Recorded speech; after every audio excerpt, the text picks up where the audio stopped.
एक बार फिर से नागेंद्र सर क्लासेस में आप सभी का स्वागत है बच्चों। आइए क्लास स्टार्ट करते हैं।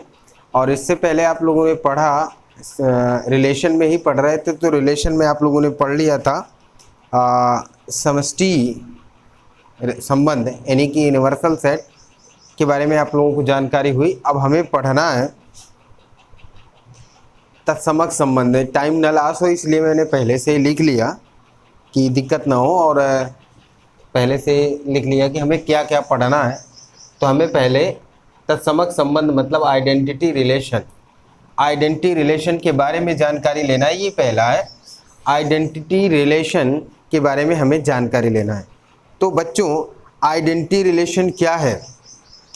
आइडेंटिटी रिलेशन एक समुच्चय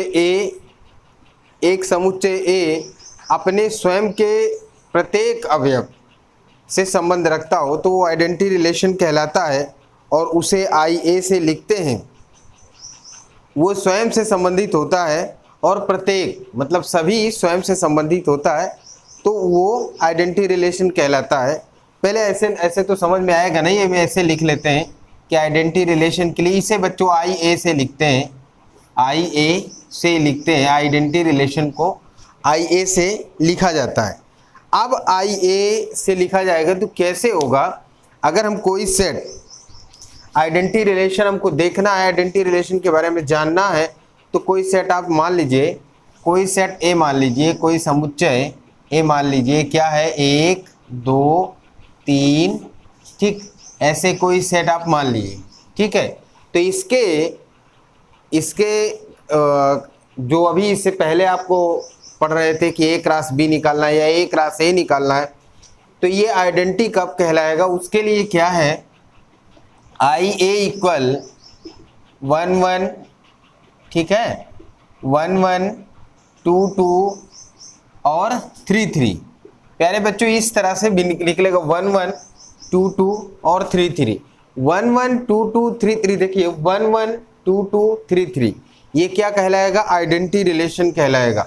आइडेंटिटी रिलेशन मतलब प्रत्येक सभी इसके जितने भी युग्म निकलेंगे, ऑर्डर्ड पेयर निकलेंगे, वो स्वयं से रिलेटेड हो, मतलब बराबर हो, तो वो क्या कहलाएंगे? उसे हम क्या कहेंगे? आइडेंटिटी मतलब तत्समक संबंध कहते हैं, आइडेंटिटी रिलेशन कहते हैं। ठीक बच्चों, अगर यहाँ पे यही दिया हो, अगर ये दे दे 2 2 और 1 1 इस तरह से दिया है, ये कह दें कि ये आइडेंटिटी रिलेशन है, तो ये नहीं होगा। क्यों नहीं होगा? क्योंकि 3 3 इसमें बिलोंग नहीं करता। 3 3 कहाँ है? जब 3 3 नहीं है तो इसका मतलब है ये 3 3 नहीं है, इसलिए ये इसमें बिलोंग नहीं करता, तो हम इस टाइप से इसको लिख सकते हैं। तो ये आपको जानकारी रखनी है बच्चों कि प्रत्येक अवयव प्रत्येक जो उसका ऑर्डर्ड पेयर है वो स्वयं से संबंधित हो तो क्या कहलाएगा? तत्समक संबंध कहलाएगा या आइडेंटिटी रिलेशन कहलाएगा। फिर से इसमें और ले लें, अगर मान लीजिए कि इसमें एक एग्जांपल मैं और ले लूं, आपको जानकारी अच्छे से हो जाए। जैसे कोई सेट ले लें और यहाँ पे ले लें 1 2 3 4 इस तरह से ले लें, और इसको अगर हमें ये दिखाना है कि ये तत्समक संबंध है या नहीं है, वो इसके लिए दिखाने के लिए, तो अगर IA लिखेंगे तो हो जाएगा 2 2 3 3 4 4, ये हो गया। अभी आप कहेंगे ये तत्समक संबंध है कि नहीं है, तो ये बच्चों ये नहीं है। क्यों नहीं है? ये आप लोग समझिए, इसको समझने की कोशिश करिए कि क्यों नहीं है। ये इसलिए नहीं है क्योंकि यहाँ पर 1 1, ये क्या है 1 1, इसमें 1 1 जो है इसमें नहीं बिलोंग करता है। किसमें? उसमें कहाँ बिलोंग कर रहा है? नहीं बिलोंग कर रहा है, तो ये आइडेंटिटी जो तत्समक होगा वो नहीं होगा। इसकी बहुत बढ़िया खास कारण है, क्योंकि इसका जो संबंध होगा वो 2 2 होगा, 3 3 होगा, 4 4 होगा और 1 1 होगा। मतलब प्रत्येक अगर इसमें ढूंढा जाए तो इसमें जितने भी होंगे सब का सब होंगे, तभी वो आइडेंटिटी रिलेशन कहलाएगा, वरना आइडेंटिटी रिलेशन नहीं कहलाएगा। पता लगे 1 दे दिया, 2 दे दिया, 3 दे दिया, जितने भी हो सकते हैं मैक्सिमम सभी होने चाहिए, तो वो क्या कहलाएगा, आइडेंटिटी रिलेशन कहलाएगा। मुझे लगता है आप समझ गए होंगे कि तत्समक संबंध किसे कहते हैं, तत्समक संबंध क्या है।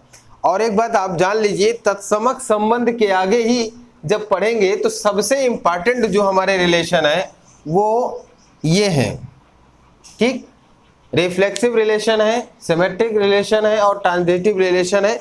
इसी को हम पढ़ेंगे और इसी से क्वेश्चन भी बहुत सॉल्व होंगे, ठीक है ना। जो आपके एक्सरसाइज के क्वेश्चन है इसी से रिलेटेड है और बहुत अच्छे से समझ में आ जाएगा, इसमें कोई दिक्कत नहीं है। मैंने बताया कि अलजेब्रा, पीछे अलजेब्रा का अगर ज्ञान है आपको तो फिर इसमें कोई दिक्कत नहीं होती है। अब हम पढ़ने वाले हैं, इसको तो पढ़ चुके हैं, अब हम पढ़ेंगे ये है, हम पढ़ेंगे क्या, रिफ्लेक्सिव रिलेशन। रिफ्लेक्सिव रिलेशन स्वतुल्य संबंध। रिफ्लेक्सिव रिलेशन किसी समुच्चय ए पर कोई संबंध R, कोई संबंध R स्वतुल्य या रिफ्लेक्सिव कहलाता है यदि A का प्रत्येक अवयव स्वयं से संबंधित है। यदि A का प्रत्येक अवयव स्वयं R द्वारा संबंधित है या R से रिलेटेड है तो वो स्वतुल्य संबंध कहलाता है। सेम कंडीशन उसी तरह है जैसे इससे पहले पढ़े, लेकिन यहाँ पे इसको ये लिख सकते हो A और A belong to R, R से संबंधित है। अगर ये R में बिलोंग करता है तो फॉर ऑल A, मतलब A का प्रत्येक अवयव कैपिटल है जो सेट होगा उसमें बिलोंग करेगा। इसका माने क्या है, जैसे अगर 2 2 आया, 3 3 आया, 4 4 आया तो वो 4 2 3 जो भी आएगा वो A का सेट A का एलिमेंट्स होना चाहिए, ठीक है ना। ये इसका मीनिंग्स हुआ, इस तरह से हम इसको लिखते हैं। और प्यारे बच्चों, इसको समझने के लिए स्वतुल्य संबंध बहुत बढ़िया होता है। स्वतुल्य संबंध समझने के लिए हम क्या करते हैं, है या नहीं है उसको क्या करते हैं, जैसे मान लीजिए कोई सेट है, अगर कोई सेट हम A ले लेते हैं, यहाँ पे कोई सेट A ले लेते हैं और सेट A बराबर आप लिख लीजिए 1 2 3 4 मान लीजिए, इस तरह से 1 2 3 4 इस तरह से लिख लीजिए, या अभी कम मानिए 1 2 3 ही तक मान लीजिए, ये मान लिए। अब इसको स्वतुल्य संबंध दिखाना, तो अभी आप बच्चे जान रहे हो कि A रिलेटेड हो इससे, A का इससे रिलेटेड हो, और प्रत्येक, ये बात आपको ध्यान रखनी है बच्चों, उसका प्रत्येक अवयव, प्रत्येक पेयर जितने भी होंगे स्वयं से संबंधित तो सब का सभी होने चाहिए, एक भी मिस नहीं होना चाहिए, सभी होने चाहिए। सभी होने चाहिए मतलब ये है, देखिए जैसे ये अगर उसका हम निकालते हैं रिलेशन तो ये आ जाएगा 1 1 2 2 3 3, ये तीनों होने चाहिए। इसकी सबसे खास बात है ये तीनों होने चाहिए, पर इसके अलावा मतलब है कि एक क्रॉस ए निकालेंगे, एक क्रॉस ए जितने भी निकालेंगे सब का सब भी हो सकते हैं। जब सब का सब हो सकते हैं मतलब है 1 3 भी हो सकता है और 2 1 भी हो सकता है, ठीक, 1 2 हो सकता है, 2 1 हो सकता है। माने मैंने कहने का मतलब ये है कि ये स्वतुल्य संबंध है, स्वतुल्य संबंध है। ये क्यों है, क्योंकि इसके सारे अवयव इसमें एक रास भी निकालेंगे तो उसमें मैच कर जाएंगे, मिल जाएंगे, और उसके साथ साथ ये जो दिए हैं ये सब का सब जो दिए हैं ये 1 1 2 2 3 3 ये हैं, ये कंपलसरी हो, क्योंकि अगर ये नहीं है तो फिर वो रिफ्लेक्सिव रिलेशन नहीं होगा। ये सबसे खास बात है, इनके होने और ना होने से कोई फर्क नहीं पड़ेगा।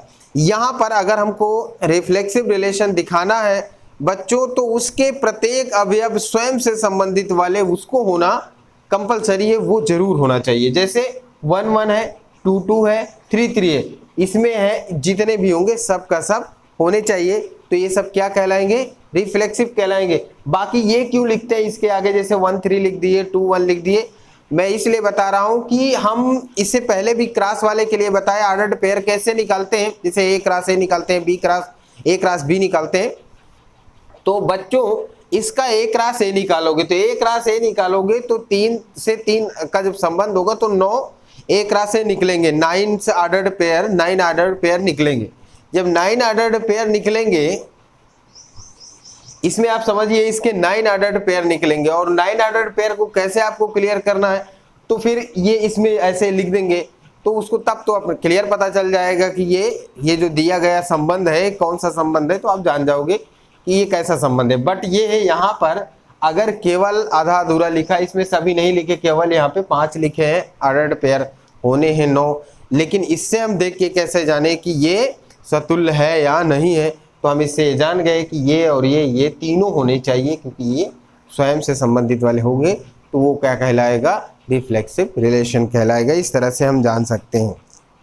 अगर यहाँ पे ये लिख दें, अगर एक और रिलेशन मैं लिख रहा हूँ, जैसे R1 लिख दिया, ये हो जाएगा 1 1 लिख दें, 3 3 लिख दें, 1 3 लिख दें, 2 1 लिख दें। ठीक बच्चों, ये है। अभी आपको पूछे R1 ये रिफ्लेक्सिव रिलेशन है या नहीं है, R1 जो दिया है ये रिफ्लेक्सिव रिलेशन है या नहीं है, तो प्यारे बच्चों आप कहोगे कि नहीं है, ये क्या है, रिफ्लेक्सिव रिलेशन नहीं है।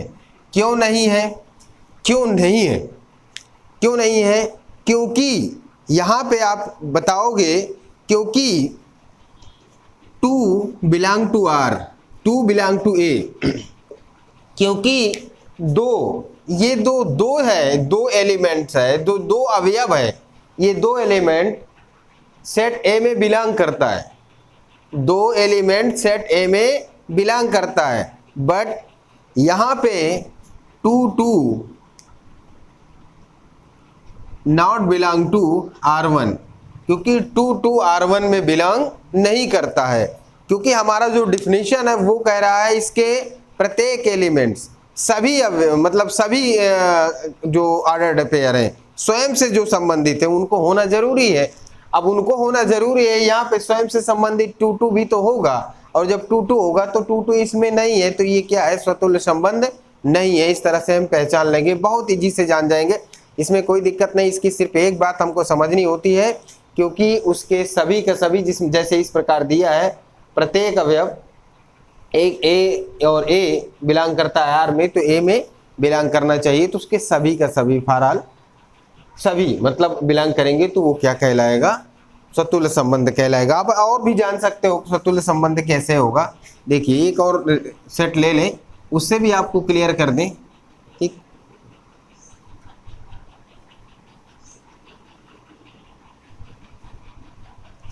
जैसे कोई सेट ले लें,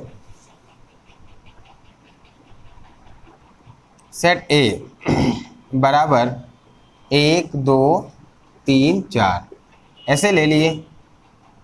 ठीक, इससे एक रिलेशन निकाल रहे हैं R। बच्चे क्या लिखोगे, 1 1 लिखोगे, 2 2 लिखोगे, 3 3 लिखोगे और 4 4 लिखोगे।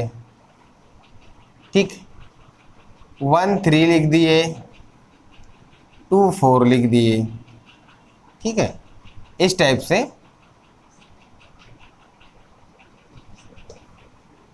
ये है।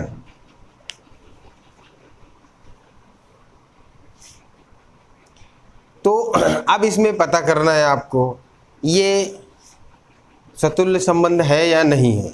ठीक बच्चों, तो हमें देखना ये है कि हमारा 1 2 1 2 3 4 1 2 3 4 ये अलग अलग सभी के सभी किसमें A में बिलोंग करते हैं।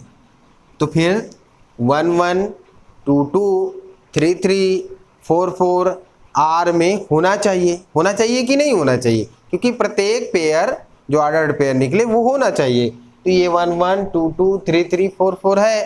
तो यहाँ से हमको पता चल गया कि ये क्या है, ये रिफ्लेक्सिव रिलेशन है। ठीक बच्चों, तो इस तरह से हम जान जाएंगे कि रिफ्लेक्सिव रिलेशन है। अगर यहाँ पर यही बात अगर ऐसे लिख दे कि एक रिलेशन R1 लिखते हैं जिसमें 1 1 है, 2 2 है, 4 4 है, 1 3 है, और 1/4 ऐसे लिख देते हैं, ठीक है। ये अभी हम पूछें ये रिफ्लेक्सिव रिलेशन है या नहीं है, तो प्यारे बच्चों आप क्या बताओ, ये रिफ्लेक्सिव रिलेशन है या नहीं है? तो अगर आप इसको सॉल्व करते हो तो कहोगे ये रिफ्लेक्सिव रिलेशन नहीं है। अब पूछेंगे क्यों नहीं है? भाई नहीं तो है, चलो आप जान गए कि या आंसर देख के पता कर लिए कि ये रिफ्लेक्सिव रिलेशन नहीं है, मतलब सतुल्य संबंध नहीं है, लेकिन क्यों नहीं है? तो हमने ये देखा कि इसमें क्या है, 3 बिलोंग करता है ए में, ठीक। 3 अवयव है वो ए में बिलोंग करता है। ढूंढते हैं ना, ये सेट ए है, समुच्चय ए में बिलोंग करता है, देखिए 3 बिलोंग करता है। बट 3 जो डिफिनीशन के अकॉर्डिंग 3 है वो R1 में नहीं बिलोंग करता, इसको होना चाहिए। और ये जब नहीं है तो फिर इसका मतलब है कि ये स्वतुल्य संबंध नहीं है, ठीक। तो इस तरह से मुझे लगता है आप समझ गए होंगे कि रिफ्लेक्सिव रिलेशन क्या होता है, उसको हम कैसे समझते हैं। इसमें कोई दिक्कत नहीं होगी, बहुत आसानी से हम समझ लेते हैं। ये रिफ्लेक्सिव रिलेशन इस तरह से हम जानते हैं। आगे इसके आगे हम अगला पढ़ते हैं इसमें। हाँ तो बच्चों हम देख लिए कि इसको पढ़ लिए, आइडेंटिटी रिलेशन और रिफ्लेक्सिव रिलेशन पढ़ लिए। तो हमें पढ़ना है सममित relation, symmetrical relation. Symmetrical relation क्या है? सिमेट्रिकल रिलेशन किसी समुच्चय ए पर कोई संबंध R सिमेट्रिकल कहलाएगा यदि और केवल यदि अगर ये कहें A B belong to R, अगर A B belong to R तो A B belong to R तो बी ए भी R में बिलोंग करेगा, बी ए भी R में बिलोंग करेगा, where A B belong to R या A B belong to A, क्योंकि सेट आपका ए है, ठीक। A B belong to A, जहां ए बी ए में बिलोंग करते हैं। थोड़ा इसको समझ लीजिए कि इसका सिमेट्रिक रिलेशन का सबसे सटीक तरीका, इसमें कोई टेंशन नहीं है। अगर ए बी बिलोंग करता है आर में तो कंफर्म है कि बी ए भी आर में बिलोंग करेगा। ये अलजेब्रिक भाषा है कि A B belong to R, तो इसका माने कि बी ए भी आर में बिलोंग करेगा, ये कंपलसरी है, तभी हम समझ पाएंगे कि वो क्या है सिमेट्रिक रिलेशन। क्लियर? ये आपको समझना है। समझना क्या है कि यदि इसमें देखो ए बी अगर आर में बिलोंग करता है, कोई सेट ए है, क्या है, कोई समुच्चय ए है और समुच्चय ए में ए बी सी डी जो भी एलिमेंट्स हों वो चलेगा, कुछ भी हो। लेकिन अगर ये कह दे कि जब उसका हम क्रॉस निकालें, ए क्रॉस बी मतलब ऑर्डर्ड पेयर निकालें, तो ए बी अगर आर में बिलोंग करता है तो निश्चित रूप से उस संबंध में अगर वो सिमेट्रिक है तो बी ए भी उसमें बिलोंग करेगा। यही इसका सिमेट्रिक का डेफिनेशन है, ठीक है बच्चों। फिर अच्छे से समझ लीजिए कि यदि सिमेट्रिक रिलेशन को जानने के लिए क्या है कि यदि कोई सेट ए है और उसमें अगर ए बी सी डी ऐसे करके कोई एलिमेंट्स दिए हैं, तो अगर ये कह दे कि ए क्रॉस बी अगर निकालते हैं या ए क्रॉस ए ही निकालते हैं, तो उसका जो ऑर्डर्ड पेयर निकला उसमें अगर रिलेशन में ए और बी बिलोंग करता है तो इसका, तो जिस प्रकार ये आप सेट ए लिख लिए, अब सेट ए लिख लिए, इसका हम मैंने बताया ना कि ऑर्डर्ड पेयर, तो जो भी आर हम निकालते हैं, अगर मान लीजिए इसको आर कोई भी रिलेशन अगर हम यहाँ फाइंड करके लिखते हैं R1 या R जो भी, तो इसका मतलब है आपको ये समझना है कि इसका जो रिलेशन आएगा, इसका जो भी रिलेशन यहाँ पे निकलेगा लिखा जाता है, वो सब बच्चों ये ऑर्डर्ड पेयर है। बाबू इसको बहुत अच्छे से हम समझते हैं कि ऑर्डर्ड पेयर क्या है इसका, उसको लिखते हैं। जैसे 1 3 है, तो अभी ये भी 1 3 है, तो आप जान जाइए कि 3 1 भी होगा, ठीक। ये इसमें ऑर्डर्ड पेयर निकलेगा। जैसे हो जाए 1 4 है तो फिर 4 1 भी होगा, ठीक है ना, और 3 3 है। अभी आपको बता दूं सभी जो सिमेट्रिक रिलेशन में, जैसे जो आप देखे थे 1 1 हो, 2 2 हो, 3 3 हो, ऑलरेडी सॉरी जो इससे पहले आप देखे थे फ्लेक्सिव रिलेशन में जो 1 1 2 2 3 3 आ जाए वो सिमेट्रिक हो सकता है। इसमें ये बताया कि यदि 1 3 इसमें है तो फिर कंपलसरी 3 1 भी होना चाहिए, सो है। 1 4 इसमें है तो इसका मतलब 4 1 भी होना चाहिए है। 3 3 है भाई, 3 3 जब सेम है तो चाहे 3 1 3 की जगह आगे पीछे अगर उसको बदलोगे तो कोई फर्क तो पड़ेगा नहीं, तो इसलिए हम समझ जाते हैं कि ये ऑलरेडी सिमेट्रिक है। 3 3 हो, 4 4 हो, 2 2 हो, 5 इसमें जो भी आए 1 1 हो, ये सब क्या है सिमेट्रिक हो जाएंगे क्योंकि सेम वैल्यू सिमेट्रिक हो जाती है। ठीक, एक बात और जान लीजिए कि सेम जो होते हैं ना सिमेट्रिक भी होते हैं और फ्लेक्सिव भी होते हैं और ट्रांजिटिव भी होते हैं, तो वो सब हो जाएंगे, चाहे आपको इसको सम्मित संबंध कहें, चाहे स्वतुल्य संबंध कहें और चाहे संक्रमक संबंध कहें, तो ये सब में आ जाता है जो सेम वाले होंगे। जैसे 3 3 हो जाए, 2 2 हो जाए, 1 1 हो जाए, 4 4 हो जाए, जो भी अगर सेट में है तो ठीक। तो इस तरह से हम जान गए कि सिमेट्रिक क्या होता है। सिमेट्रिक में अगर दिया होता बच्चों, जैसे मान लीजिए कि R में R एक संबंध मान लो, एक संबंध R लिखते हैं, इसमें मैं लिख दूं अगर इसका जो संबंध है 1 1 है, 2 2 है, 3 3 है, अगर यहीं तक केवल लिख जाए तो एक बार सम्मित कह सकते हो, लेकिन इसमें एक एक्स्ट्रा मैंने लिख दिया, क्या है 1 3, क्या है 1 3, ये बच्चों क्या है। अब एक आप इसको अगर फ्लेक्सिव रिलेशन कहोगे तो ये हो जाएगा, बट ये क्या, ये सिमेट्रिक नहीं है। सिमेट्रिक क्यों नहीं है? 1 1 हो सकता है भाई, 2 2 हो सकता है, 3 3 हो सकता है, बट यहां पे जब आओगे 1 3, प्यारे बच्चों जो 1 3 है तो आपको 3 1 भी चाहिए। यहां पे क्या है 1 3 है लेकिन 3 1 नहीं है, 3 1 आपको चाहिए, क्योंकि सिमेट्रिक का मतलब ये है कि अगर 1 3 है तो 3 1 भी होना चाहिए, वो नहीं है, तो इसलिए ये क्या है, ये सिमेट्रिक नहीं है। क्यों नहीं है? क्योंकि 3 1 यहां पे ये आप कह सकते हो कि 1 3 बिलोंग करता है R में, but 3 1 not belong to R, 3 1 नहीं बिलोंग करता, इसलिए हम ये क्या कह देंगे कि ये सिमेट्रिक नहीं है। तो इस तरह से हम जान गए ना कि सिमेट्रिक कौन होगा कौन नहीं होगा। तो ये रही सिमेट्रिक की कहानी, बहुत ईजी है, बहुत आसानी से जान जाते हैं, क्योंकि सिमेट्रिक का सीधा मतलब है कि अगर यहाँ पे अगर लिख दें 4 3, अगर 4 3 यहाँ पे ये मतलब है सिमेट्रिक अगर दिखाना है तो ये आप जान लीजिए कि इसका माने ये है कि 4 3, बच्चे समझो इसको, 4 3 अगर R में बिलोंग करता है तो फिर आप समझ लीजिए कि फिर 3 4 को भी R में बिलोंग करना पड़ेगा। ठीक है, तो आप जान जाएंगे कि ये सिमेट्रिक है। समझ गए होंगे, मुझे लगता है इसमें कोई दिक्कत नहीं होगी, क्योंकि अगर ये इसमें बिलोंग करता है तो फिर 3 4 भी इसमें बिलोंग करे। सिमेट्रिक का सिर्फ यही तरीका है कि अगर ये AB इसमें बिलोंग करता है तो BA भी बिलोंग करेगा। मुझे लगता है आप समझ गए होंगे। अगर वो नहीं दिया है, कोई भी सेट दिया अगर उसमें वो नहीं दिया है तो आप समझ जाएंगे कि ये सिमेट्रिक नहीं है। ठीक, सिमेट्रिक के बाद एक रिलेशन और पढ़ना है, फिर उसके बाद समतुल्य देखेंगे।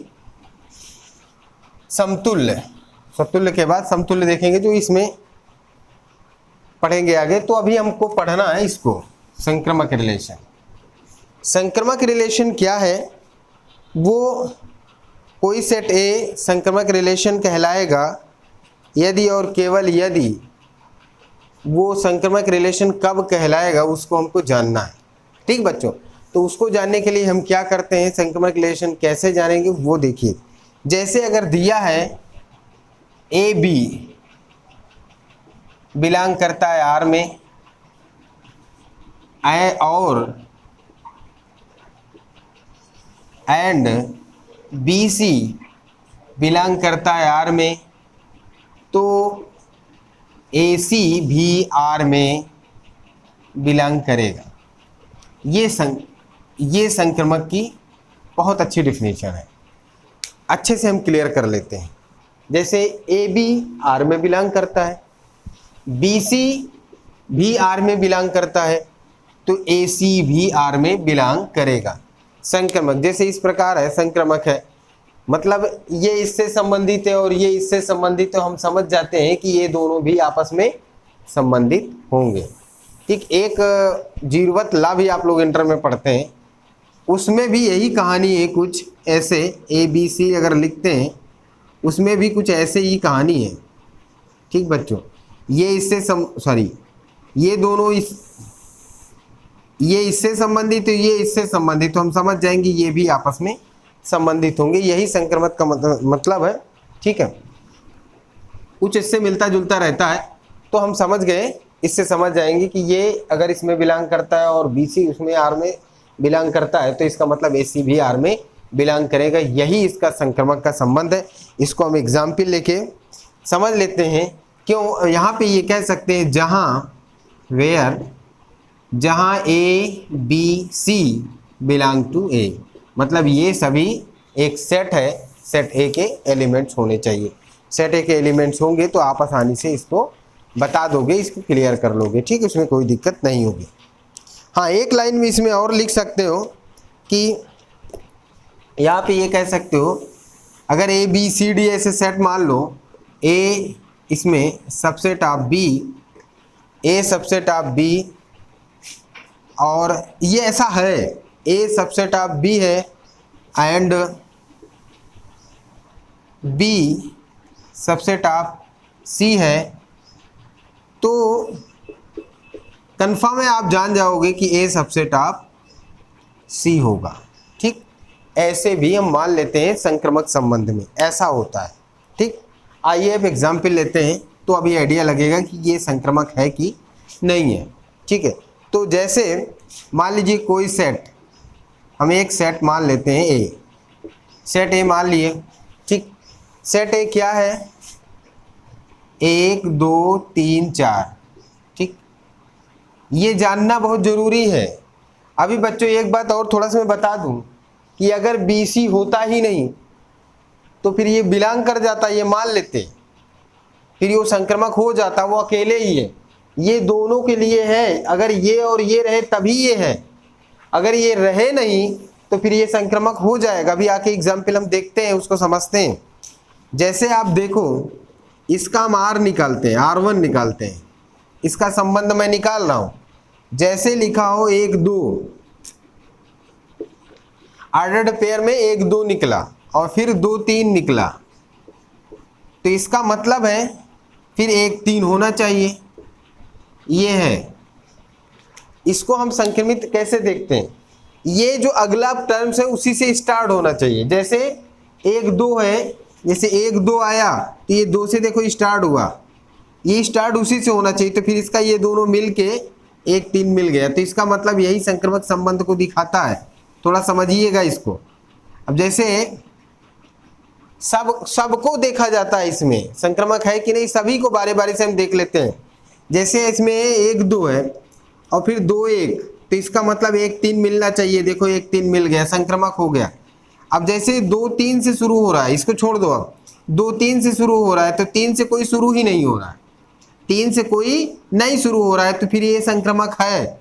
ये भी आप जान लीजिए, क्योंकि प्यारे बच्चों अगर उससे नहीं शुरू हो रहा है, कोई उससे आगे नहीं शुरू हो रहा है, तो फिर वो संक्रमक हो जाएगा। इसको समझना है आपको, नहीं कंफ्यूजन हो जाएगा। कहीं सर बोल दिए कि ये इसमें बिलोंग करता है, ये इसमें बिलोंग करता है, तो ऐसी ही केवल ढूंढो, ऐसी बात नहीं है। हमको सबको चेक करने होते हैं। जैसे एक इसका देखें ना, तो 1 2, तो 2 से शुरू हुआ 3, तो फिर इसका मतलब है कि हम 1 3 मिलना चाहिए, सो मिल गया। अब जैसे इसको छोड़ दिए, इसको लिए, तो ये 2 3 हुआ, तो 3 से कोई नहीं शुरू होता, ये 1 से शुरू होता है, तो ये भी संक्रमक है। फिर 1 3, फिर 3 से कोई नहीं शुरू होता है। देखिए 1 3 से कोई नहीं शुरू होता, कहीं भी शुरू हो सकता है, नहीं शुरू होता है, तो इसका मतलब ये भी संक्रमक है। तो हम समझ गए कि ये दिया गया, ये क्या है, संक्रमक है। ठीक, आ जाइए आगे। जैसे मान लीजिए कि एक दूसरा रिलेशन लिख लें R, ये लिख लें 1 3 लिख लिए और फिर उसके बाद 2 4 लिख लिए। अभी बच्चों ये सब इसमें से ये जो सेट दिया है ना, इससे ऑर्डर्ड पेयर निकलेंगे। अगर हम क्रॉस निकालेंगे तो ये सब मिलेंगे और ये भी मिलेंगे। मैं जो दूसरा रिलेशन लिख रहा हूँ, देखिए थोड़ा सा गंभीरता से समझने की कोशिश करना है। जैसे दिया है 1 3, 3 से शुरू होता है कहीं, इसमें देखिए 3 से कोई शुरू हो रहा है, नहीं शुरू हो रहा है। देखिए 1 3 है, 3 से कोई अब नहीं शुरू हो रहा, तो 1 3 से है तो ये संक्रमक है बच्चों, क्योंकि 3 से कोई नहीं शुरू हो रहा है। जैसे 2 2 4, तो 4 से कोई इसमें शुरू होना चाहिए। जैसे 4 से शुरू हो, तो बच्चों फिर से समझो, इसमें जिस प्रकार इसमें दिया था 1 2 दिया तो 2 3, 1 2 तो 2 3, जैसे 2 खत्म हो रहा है तो 2 से ही शुरू हो रहा है, तब ये हमको 1 3 ये वाला मिल गया। अगर हम यहाँ पे देख रहे हैं 1 3 है तो 3 से कोई शुरू ही नहीं हो रहा है। जब 3 से शुरू नहीं हो रहा है तो ये संक्रमक है बच्चों। अब ये भी 3 से शुरू नहीं हो रहा है, मतलब 4 से शुरू नहीं हो रहा है, तो ये भी संक्रमक है। तो इस तरह से भी इसको हम संक्रमक ही कहेंगे। नहीं तो आपको एक रूल पढ़ ले, उसी से डाउट हो, कंफ्यूजन हो जाए तो परेशान मत होना, ठीक है। अगला एक और एग्जाम्पल में लिखता हूँ R3, जैसे लिखा हो 1 1 2 2 और 3 3, ये ठीक है, ये है। तो ये चेक करो ये संक्रमक है कि नहीं है, ठीक है, बहुत जरूरी है इसको जानना आपको। तो ये संक्रमक है कि नहीं। 1 1 जहां से खत्म हो रहा है, देखिए ये 1 1, तो ये 1 से खत्म हो गया। अब 1 से कोई शुरू हो रहा है, नहीं हो रहा है, संक्रमक है। 2 2 2 से कोई शुरू नहीं हो रहा है, भाई मान लीजिए कि शुरू ही हो रहा है, चलो यही खुद शुरू हो रहा है कि नहीं हो रहा है। अभी अगर चेक करोगे ना तो खुद ही शुरू हो रहा है। जैसे 1 1 है तो 1 से शुरू हो रहा है, 1 से शुरू हो रहा है, 1 से भी खत्म हो रहा है, तो खुद ही संक्रमक है। इसी तरह ये भी है, 2 से शुरू हो रहा है, 2 पे खत्म हो रहा है, संक्रमक है। 3 से शुरू हो रहा है, 3 पे ही खत्म हो रहा है, तो ये क्या है, संक्रमक है। तो इस तरह से हम जान जाएंगे कि ये संक्रमक है। नहीं तो पता लगे यही अकेले संक्रमक है और बाकी होंगे ही नहीं, तो ऐसी बात नहीं होती है, ठीक है बच्चों। तो इस तरह से मुझे लगता है जो स्वतुल्य होगा, अगर एक ये वाले अगर लिख दें तो वो संक्रमक भी होते हैं, सिमेट्रिक भी होते हैं और फ्लेक्सिव तो होते ही है पहले से ही, ठीक। तो इस तरह से हम इसको जानते हैं। तो मैंने रूल सभी बता दिए। अब हम केवल एक रूल पढ़ेंगे, वो रूल होगा हमारा इससे इक्विलिब्रियम या फिर समतुल्य, ठीक। समतुल्य संबंध पढ़ेंगे। समतुल्य संबंध जब जो तीनों होल्ड कर जाए, मतलब रिफ्लेक्सिव रिलेशन, सिमेट्रिक रिलेशन और ट्रांजिटिव रिलेशन, तो वो समतुल्य संबंध होगा और उसको पढ़ेंगे। उसके बाद हम एक्सरसाइज आएंगे। तो नेक्स्ट वीडियो में हम एक्सरसाइज पढ़ेंगे। और प्यारे बच्चों में एनसीईआरटी की बुक का सारा एक्सरसाइज लगा के आपको नेक्स्ट वीडियो में मिलेगा। मैक्सिमम देने की कोशिश करेंगे, नहीं तो अगले वीडियो में मिल जाएगा। लगभग 2 वीडियो में आपके सारे पूरी एक्सरसाइज मिल जाएगी, आपको एक एक सवाल का सलूशन मिल जाएगा और सवाल पढ़ते हुए कॉन्सेप्ट क्लियर करेंगे।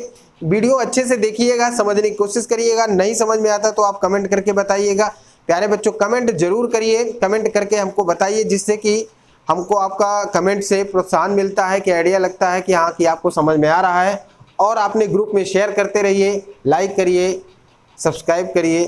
Thank you very much.